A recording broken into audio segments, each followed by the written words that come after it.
नमस्कार, knocking-news.com में आपका स्वागत है। मैं हूं गिरिजेश वशिष्ठ। चुनाव आयोग बहुत सारे सवालों में घिरा हुआ है। इतने सारे सवाल चुनाव आयोग पर उठ रहे हैं जितने पहले कभी नहीं उठे। तरह तरह की बातें हो रही हैं और लोग तर्क दे रहे हैं कि चुनाव आयोग पर तो हमेशा उंगलियां उठी हैं, चुनाव आयोग के साथ तो हमेशा ऐसा हुआ है। 1971 के चुनाव में जनसंघ वालों ने बोल दिया था कि जो उंगली पे लगाने वाली इंक है इंदिरा गांधी ने विदेश सोवियत संघ से मंगवाई है, जो कांग्रेसियों को लगाई जाती है इंक धुल जाती है, और पता नहीं क्या क्या। चुनाव आयोग की नियुक्तियों पर भी सवाल उठे। नवीन चावला थे जिन्होंने मदर टेरेसा की ऑटोबायोग्राफी लिखी थी जब वो चुनाव आयुक्त बने थे, तो उनके नियुक्ति कांग्रेस ने की थी। इस तरह के तर्क दिए जा रहे हैं और ये कहा जा रहा है कि जब भी जो सरकार में होता है, विपक्ष में होता है, जो हारने लगता है वो चुनाव आयोग पर सवाल उठाता है। लेकिन ये सब तर्क अपनी जगह हैं, लेकिन जो संख्या वाला मामला सामने आया है, जिस तरह की बातें की जा रही हैं कि वोट कितने पड़े, ये बताने को भी चुनाव आयोग तैयार नहीं है। तो वो आयोग क्यों कर रहा है? इस पर कोई बात ही नहीं कर रहा है। इस पर कोई बता ही नहीं रहा कि चुनाव आयोग को किस बात का डर है कि वो कितने वोट पड़े, ये इस चुनाव में छिपा लेना चाहता है। 2019 के चुनाव में कुछ ऐसा हुआ था जिसके कारण चुनाव आयोग डर गया है और शायद उसे ऐसा लगता है कि पोल खुल जाएगी। मुझे ऐसा लगता है कि अगर आज वोटिंग का आंकड़ा आ गया, 4225 वोट पड़े और कल ईवीएम में से 4226 वोट निकले, तो चुनाव आयोग के लिए जवाब देना मुश्किल हो जाएगा। इसलिए चुनाव आयोग उसमें ईवीएम में जो वोट निकल रहे हैं उसकी संख्या तो छिपा नहीं सकता, इसलिए पड़ने वाले वोटों की संख्या छिपा रहा है। छिपाना मैं इसलिए कह रहा हूं क्योंकि चुनाव आयोग ने इस बार बहुत सारे दिन लगाकर आंकड़े दिए, उसके बावजूद आंकड़े टेंटेटिव ही हैं, अंतिम आंकड़े आए नहीं हैं। पोस्टल बैलेट के आंकड़े आने, और इस बार पोस्टल बैलेट के आंकड़े ज़्यादा आएंगे क्योंकि बुजुर्गों को भी घर से जो वोट डालने का अधिकार दिया गया था वो आंकड़े भी आने हैं। लेकिन पहले उसी दिन शाम को प्रेस कॉन्फ्रेंस करके चुनाव आयोग आंकड़े बता देता था और रात होते होते अंतिम आंकड़े बता देता था उस दौर के। इस बार क्या दिक्कत है? इस बार कहाँ चुनाव आयोग फंस गया है, ये सोचने वाली बात है। और इसी वजह से बहुत सारे लोग सवाल उठा रहे हैं कि चुनाव आयोग किसी धांधली को छिपाने के लिए, ईवीएम में क्या कुछ गड़बड़ है उसको छिपाने के लिए ऐसा कर रहा है। तो बहुत सारे सवाल उठते हैं। देखिए, चुनाव आयोग को एक चीज़ ध्यान रखनी पड़ेगी, जिस जगह वो बैठा है वहाँ पे उसकी निष्पक्षता में कुछ कमी दिखी, न्याय होना नहीं चाहिए, दिखना भी चाहिए। जरा भी उसकी निष्पक्षता में कमी दिखी तो वो कमी छिपी नहीं रह जाएगी, वो सीधे जनता सड़क पे आ जाएगी। क्योंकि एक तरफ तो विपक्षी पार्टियां हैं, दूसरी तरफ सजग नागरिक हैं, हमारे जैसे लोग हैं। तो अब आप कहेंगे कि साहब आपने तो सीधे सीधे बोल दिया कि चुनाव आयोग इसलिए छिपा रहा है क्योंकि मिसमैच हो जाएगा, और मिसमैच हो जाएगा तो मिसमैच ना हो ये जिम्मेदारी भी चुनाव आयोग की है। अगर किसी कंपनी में, किसी दुकान पे, गल्ले पे कैशियर जब शाम को कैश जमा करता है और 2 रुपए का हिसाब नहीं मिलता तो वो ये नहीं करता कि 2 रुपए अपनी जेब से मिला के घर जाऊं। वो दोबारा से पूरा हिसाब मिलाता है, 1-1 रुपए का, तभी घर जाता है। क्योंकि चुनाव में वोट पड़ने का हिसाब उस 2 रुपए के हिसाब से बहुत ऊंचा हिसाब है और हिसाब से इस देश की किस्मत तय होती है। चौथे चरण में भी आपको बताऊंगा कि किस तरह से 2019 के ऐसे सवाल हैं जिन पे आप हिल जाएंगे। चौथे चरण का चुनाव का आंकड़ा आते आते इस देश में 1,07,00,000, ये दावा किया जा रहा है कि 1,07,00,000 वोट चुनाव आयोग ने बाद में खोज निकाले। और चुनाव आयोग जो आंकड़े दे रहा है वो संख्या में नहीं दे रहा है, वो परसेंटेज में दे रहा है। अब अगर रिजल्ट के दिन पता भी चल जाए तो कैसे पता चलेगा मेरे बूथ पे किसको कितने वोट मिले? मुझे तो ये पता चलेगा ना कि भाई मैं अगर बूथ पे इंचार्ज हूं, किसी पार्टी का बूथ का एक वहां कार्यकर्ता हूं, वो जो बस्ता लेके बैठते हैं, मुझे कैसे पता चलेगा कि मेरे बूथ पे किसको कितने वोट मिले थे? जो मुझे फॉर्म 17C में दिए थे वोट उससे ज़्यादा निकले या कम निकले? तो क्या चुनाव आयोग जितने वोट पड़े और जितने ईवीएम से निकले उनकी संख्या का मिलान ना हो जाए इस डर से परेशान है। तो मैं आपको बताता हूं कि 2019 में क्या हुआ था, और ये आंकड़े जानकर आप अच्छी तरह समझ जाएंगे कि चुनाव आयोग की टेंशन क्या है। एक छोटी सी टेबल लगा रहा हूं, 4 सीटें हैं। इन 4 सीटों में जो ईवीएम से वोट निकले थे वो ज़्यादा निकले थे। 370 के आसपास सीटों में मिसमैच हुआ था, लेकिन बाकी सीटों में जितने वोट ईवीएम से निकले उससे ज़्यादा वोट पड़े थे, यानी ईवीएम से कम वोट निकले और ज़्यादा वोट पड़े थे। कायदे से तो कोई मिसमैच नहीं होना चाहिए, लेकिन ये जो चमत्कारी मिसमैच है कि ईवीएम से ज़्यादा वोट निकल आए, 18,000 वोट कहीं पे ज़्यादा, कहीं पे 17,000 ज़्यादा, वोट डाले हैं कम और निकल रहे हैं ज़्यादा, तो अपने आप में एक बड़ा सवाल है। 2019 के चुनाव के 4 सीटों के आंकड़े बता रहा हूं।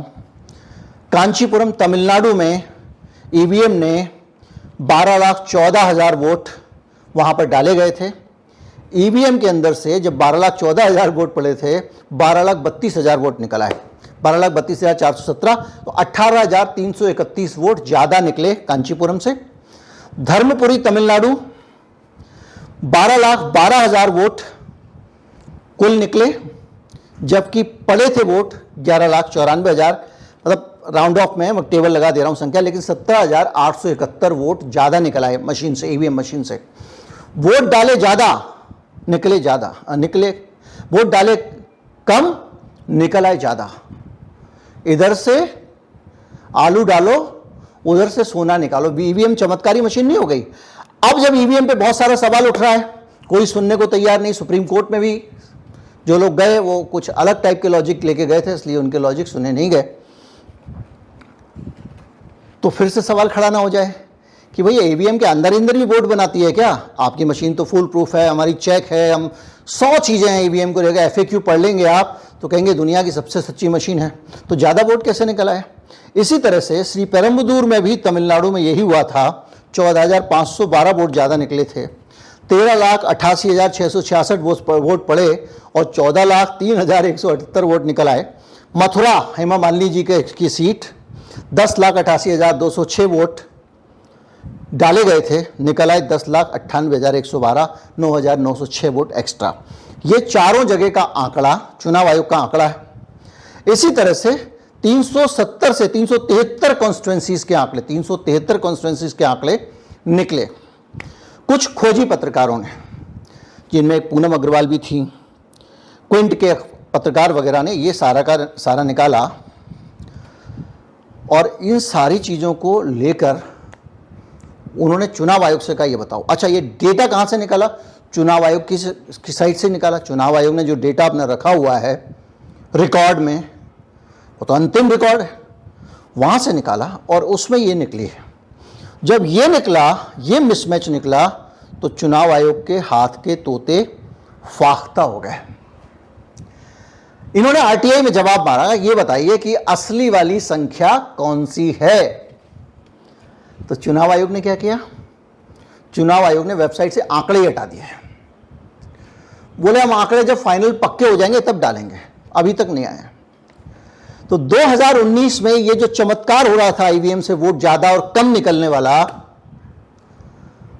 अगर इस बार वोटों का आंकड़ा बाहर आ जाता है, पहले पता चल जाता है कि किस सीट पे कितने वोट पड़े हैं और ईवीएम से उस संख्या का मिलान नहीं हुआ,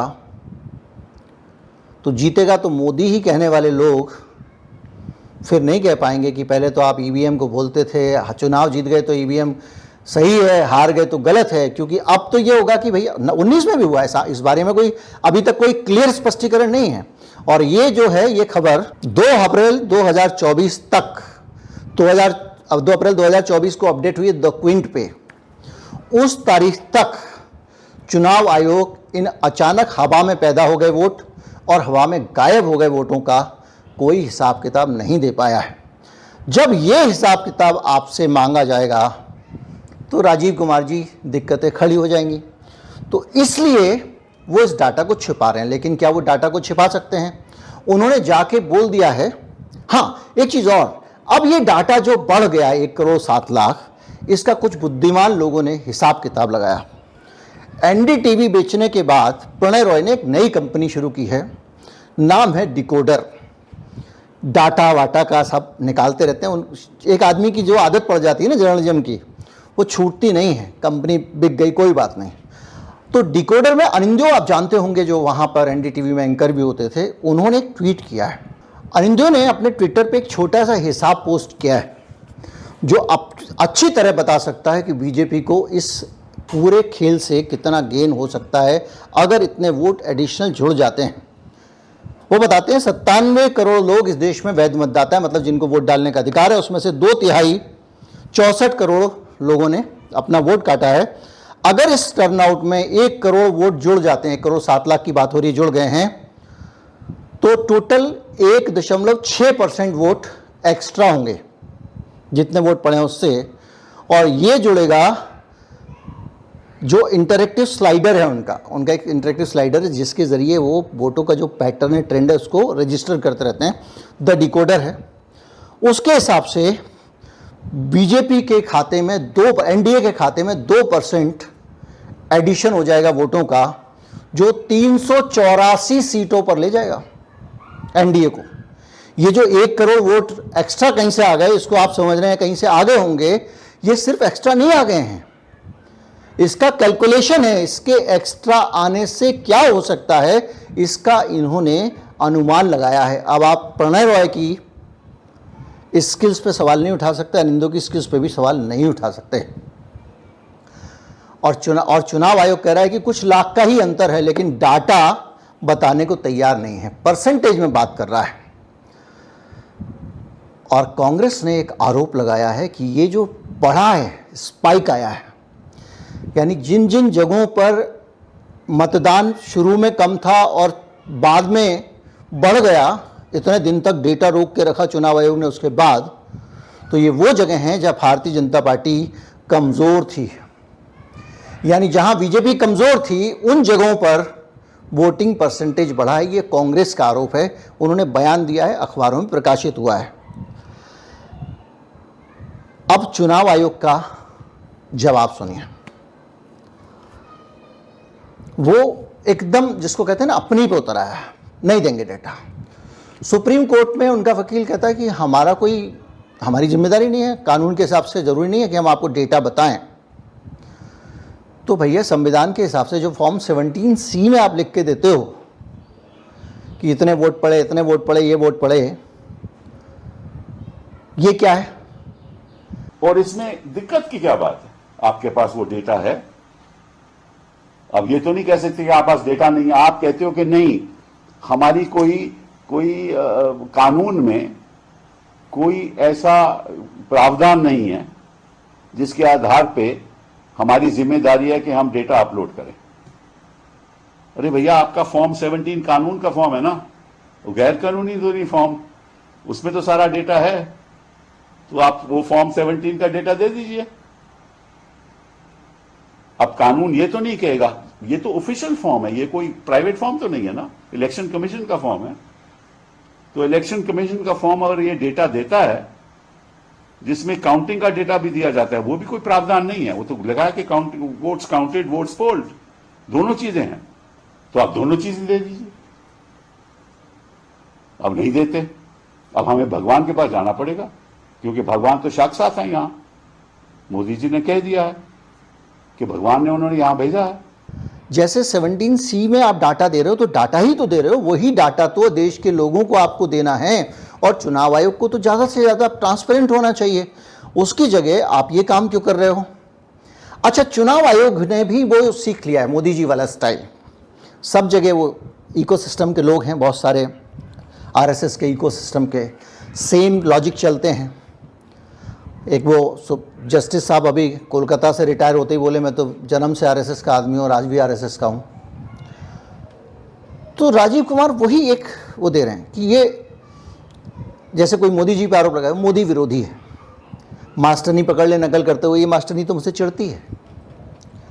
सेम टू सेम चुनाव आयोग कह रहा है ये लोग जो हम पे आरोप लगा रहे हैं, इनके पीछे में इनका मेलाफाइड एफर्ट है, बुरी नीयत से आरोप लगा रहे हैं। ये कह रहा है कि ये संदेह खड़ा कर रहे हैं। तो भैया, संदेह कौन खड़ा कर रहा है? आप खड़ा कर रहे हो। भारत में चुनाव आज से तो हो नहीं रहे, 75 साल आज़ादी को हो गए, 51 से चुनाव हो रहे हैं। तो 51 से 75 में 71 साल तो चुनाव होते हुए हो गए।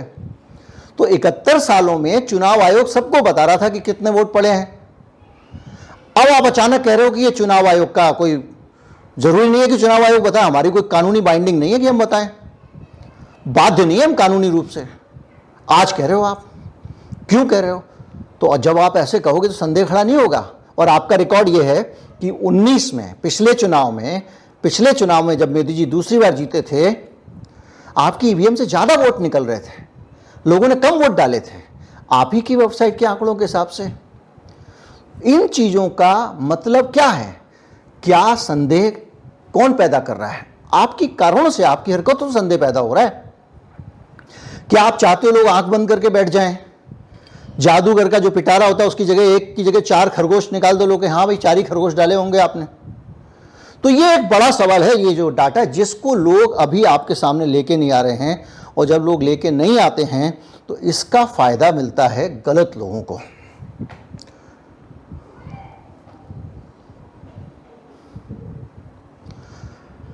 तो उम्मीद करता हूं इस वीडियो से आप ये समझ गए होंगे कि चुनाव आयोग का इरादा क्या है। चुनाव आयोग क्यों नहीं चाहता कि कितने वोट पड़े हैं सबको पता चले, क्योंकि अगर ये पता चल जाएगा तो चुनाव आयोग की जिम्मेदारी बढ़ जाएगी। डाटा ऑडिट होगा, जनता ऑडिट करेगी, सवाल पूछेगी, चुनाव आयोग को जवाब देना पड़ेगा। और चुनाव आयोग अपने फैसलों के कारण पहले ही बहुत ज़्यादा संदिग्ध है।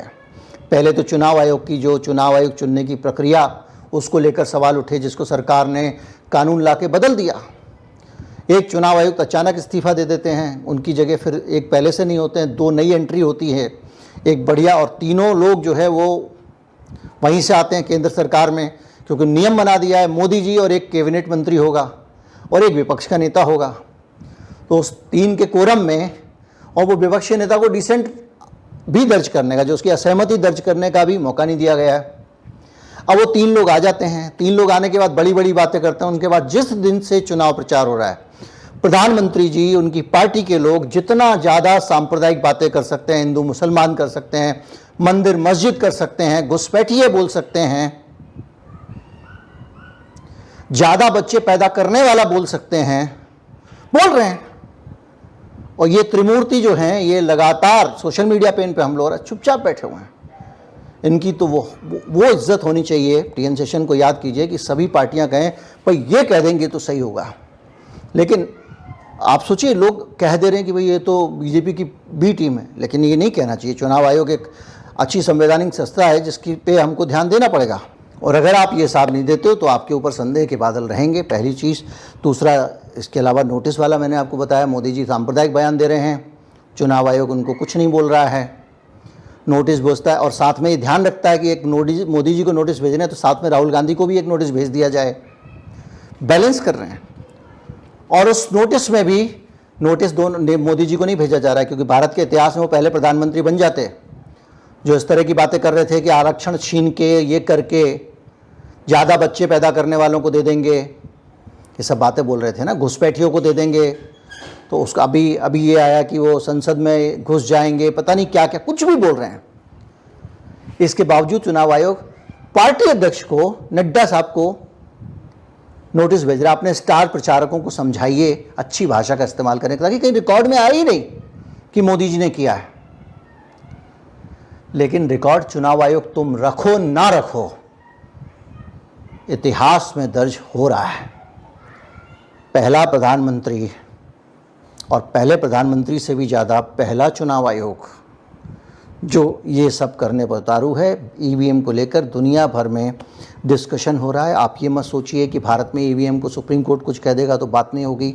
दुनिया भर में इसको लेकर बातचीत हो रही है। कई देशों में ईवीएम बंद हो चुकी है और लोग ईवीएम को इवेल्युएट कर रहे हैं। पूरी दुनिया देख रही है क्या ईवीएम को लागू किया जा सकता है या नहीं किया जा सकता, करेंगे तो क्या हानि है, क्या फ़ायदे हैं, और वो चीज़ यहाँ भी आ रही है। तो इस तरह की डिस्क्रिपेंसी डाटा में अगर है तो नहीं होना चाहिए। और आर्टिकल 56D का चौथा बी कहता है कि ये जिम्मेदारी चुनाव आयोग की है कि जितने वोट पड़े हैं वो सारे के सारे गिने जाएं, ना उसमें अतिरिक्त ऐड हो, ना उसमें से निकल जाएं। आप समझ गए होंगे सारी बातें। नमस्कार, जय हिंद।